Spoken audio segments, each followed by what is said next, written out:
Hello દોસ્તો, સ્વાગત છે તમારું અમારી યુટ્યુબ ચેનલ ગોસાઈ ભરત પર. દોસ્તો, આજે આપણે એક સરસ મજાની ભરતીની વાત કરવાના છીએ, જેમાં ગુજરાત સરકાર દ્વારા ફાયરમેન કમ ડ્રાઈવરની ભરતી ઉપર સરસ મજાની ભરતી બહાર પાડવામાં આવી છે. બહુ સારો એવો પગાર છે. તો આપણે આ ભરતીની સંપૂર્ણ માહિતી આ વિડીયો દ્વારા મેળવશું. તો વિડીયોને અંત સુધી જોવાનું ચૂકશો નહીં. તમે અમારી ચેનલ પર નવા હો તો ચેનલને સબસ્ક્રાઈબ કરવી, વિડીયોને લાઇક કરો અને શેર કરો, જેથી અન્ય લોકો પણ આ ભરતીનો લાભ લઈ શકે.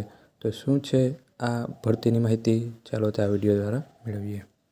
મિત્રો, આપણે આ ભરતીમાં ઓનલાઈન અરજી કરવાની તારીખની વાત કરીએ તો કે તમે આ ભરતીમાં 1/9/2025થી તમારી ઓનલાઈન અરજી કરી શકો છો અને ઓનલાઈન અરજી કરવાની અંતિમ તારીખ રહેશે 15/9/2025.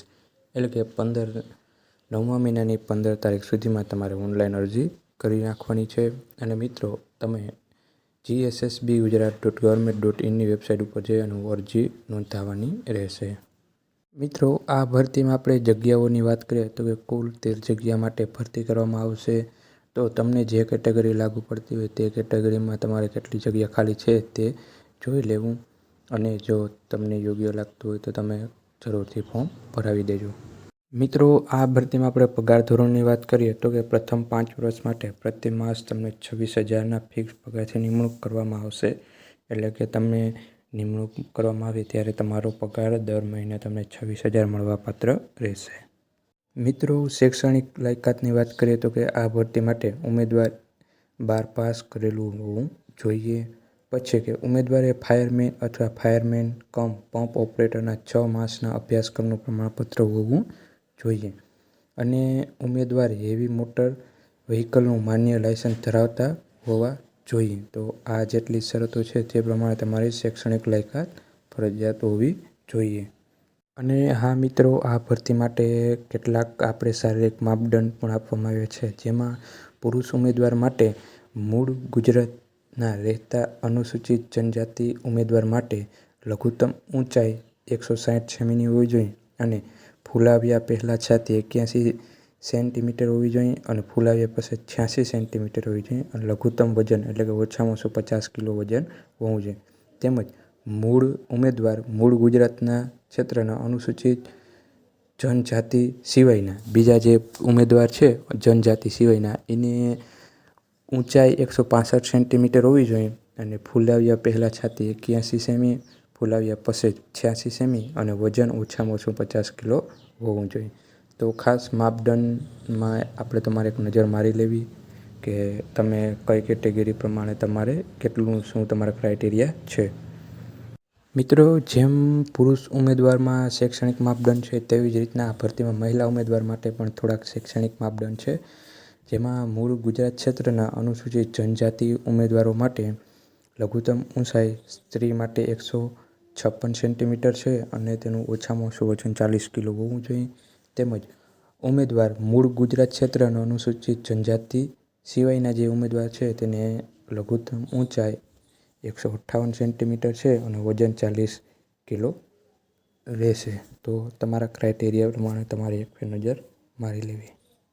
મિત્રો, આ ભરતી માટે તમારે વયમર્યાદાની વાત કરીએ તો કે ઉમેદવારની ઉંમર 18 વર્ષથી ઓછી અને 33 વર્ષથી વધુ ન હોવી જોઈએ. એટલે કે તમારા 18 વર્ષ પૂરા થઈ ગયેલા હોવા જોઈએ અને 33 વર્ષથી વધુ ન હોવા જોઈએ.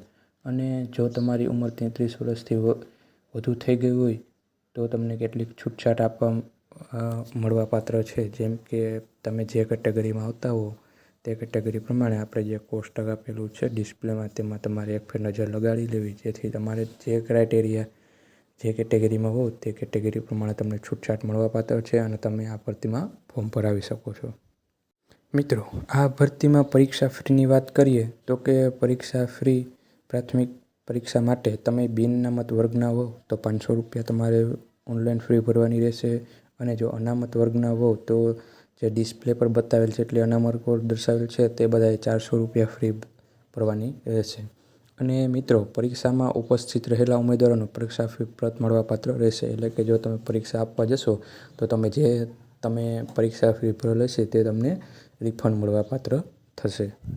મિત્રો, હવે આપણે પરીક્ષા પદ્ધતિની વાત કરીએ તો કે આ પરીક્ષા પાર્ટ એ અને પાર્ટ બી એમ 2 વિભાગમાં લેવામાં આવશે. જેમાં પાર્ટ એમાં તાર્કિક કસોટી અને ડેટા ઇન્ટરપ્રિટેશન જે કુલ 30 ગુણનું હશે, એમ ગાણિતિક કસોટીઓ એ કુલ 30 ગુણનું હશે, એમ પાર્ટ એ કુલ 60 ગુણનું હશે. અને પાર્ટ બીની વાત કરીએ તો કે ભારતનું બંધારણ, વર્તમાન પ્રવાહો, ગુજરાતી અને ઇંગ્લિશ કોમ્પ્રિહેન્સિવ જે 30 ગુણનું હશે. અને સંબંધિત વિષય અને તેની ઉપયોગિતાને લાગતા પ્રશ્ન 130 ગુણના 120 ગુણના, એમ પાર્ટ બી કુલ 150 ગુણનું હશે. તો આ રીતના તમારી પરીક્ષા પદ્ધતિ હશે. અને જો વધારે તમારે કંઈ જોતું હોય તો કમેન્ટ દ્વારા અમને જણાવજો, જેથી અમે તમને વધારે આ બાબતે માહિતી આપશું. તો મિત્રો, આશા છે કે આ ભરતીને લગતી તમામ માહિતી તમને મળી ગઈ હશે. જો વધારે માહિતી જોતી હોય તો તમે અમારી ટેલિગ્રામ ચેનલ જોઈન કરી લેજો, જે ડિસ્ક્રિપ્શન બોક્સમાં એની લિંક આપેલી છે. ત્યાં અમે ઓફિશિયલ તેની નોટિફિકેશન અપલોડ કરી દીધી છે, જેમાં તમને વધારે માહિતી મળી જશે. અને તમે કમેન્ટ દ્વારા પણ અમને જણાવી શકો છો કે તમારે વધારે કઈ માહિતીની જરૂર છે, તો અમે તમને આપશું. મળીએ આવી નવી અન્ય માહિતી સાથે આગલા વિડીયોમાં. જય હિન્દ.